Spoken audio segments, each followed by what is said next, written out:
I think it's a great action movie with good special effects, a very strong story, and it's not very often that you get action movies that have a real strong story. Reading the script, it was one of the best scripts I had ever read, and just on paper it was horrifying. I would have to read 4 or 5 pages and take a walk around the block and calm down. It was just really intense. Michael Biehn and Paul Reiser are good guy and bad guy in the current 20th Century Fox release, Aliens. This is HBO Behind the Scenes.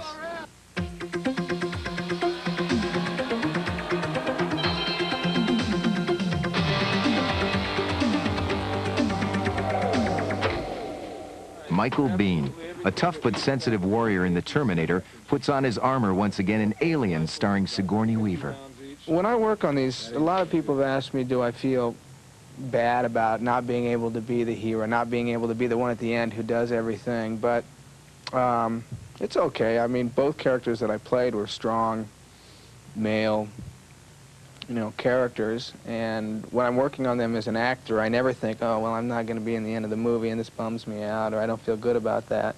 Jim Cameron has given me the opportunity to be in 2 really, really tremendous movies, and to not be around for the finale and be able to, finish off the monster or the monsters, and as the case is in this one, is a small price to pay for, being able to be involved in such a great project. Biehn's nemesis in the film is not only the alien, but a character named Burke, played by comedian Paul Reiser. The main thing is Burke does not start out as a villain. He's a regular corporation guy who has a job to be done, and as time goes on and pressure gets greater, his values go out the window. And he does some less than wonderful things. And so I was not playing it as a villain, and I was playing it as a regular guy who just does a terrible thing. I think part of being a comic, or not being conspicuously villainous or evil-looking, works to surprise the audience. They go, oh, this is the guy we like. When Sigourney Weaver first met the creature in Alien, her whole crew was wiped out. In Aliens, it's 57 years later, and she's back, this time with the Marines. Alien was a suspense movie, and it was, to me, it was like walking down a dark alley, slowly knowing something's out there, and at any minute it could jump out at you.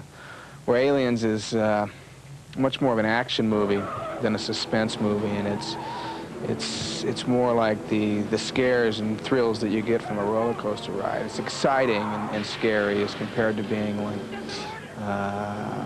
visceral and scary like the first one was. People have a lot of preconceived notions about this going into it, and they go, oh, I remember the first one, I'll bet you it's in the cat.